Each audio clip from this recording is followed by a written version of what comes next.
Hi friend नमस्कार आपको एबार मोर चेनेलके आपनालोকক स्वागतम।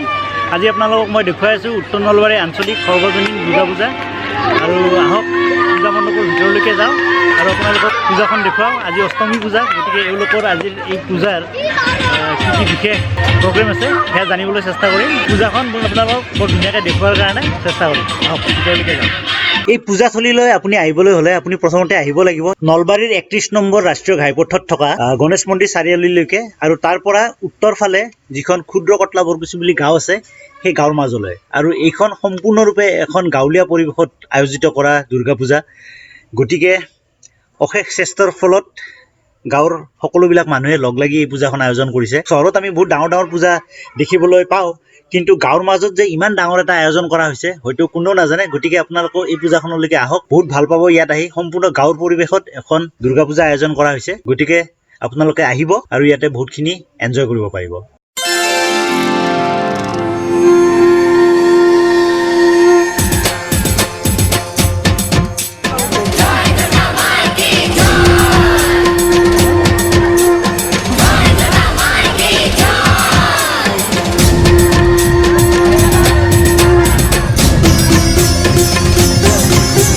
আৰু এইফালে ৰান্ধনীশালত আয়োজন কৰা হৈছে অষ্টমী পূজাৰ আজিৰ মহাভোগৰ।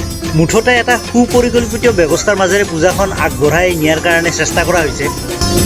হে মা দুৰ্গা দিয়া সুমতি তুমি বিনে নাই আমাৰ গতি। পূজা কমিটিৰ মোৰ বন্ধু ৰঞ্জনক লগ পাই গ'লোঁ। ৰঞ্জনে আপোনালোকক জনাব যে আজি তেওঁলোকৰ অষ্টমী পূজাৰ মেইন প্ৰগ্ৰেম এটা অকণমান জনাই দিব। আজি ৰাতিপুৱাৰ পৰা আমাৰ পূজা আৰম্ভ হৈছে।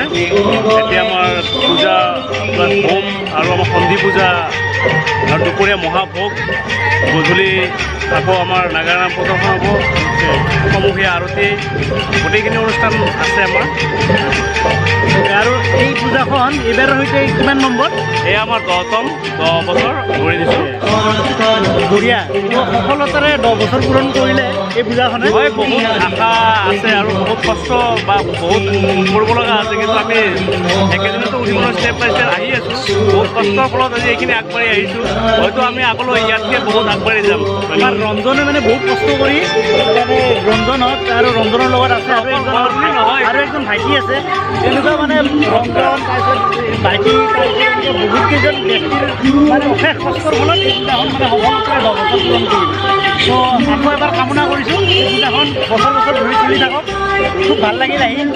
আৰু বন্ধুসকল আপোনালোকৰ যদি এই ভিডিঅ'টো চাই ভাল লাগিল তেন্তে লাইক কৰিব, শ্বেয়াৰ কৰিব আৰু প্লিজ ধন্যবাদ।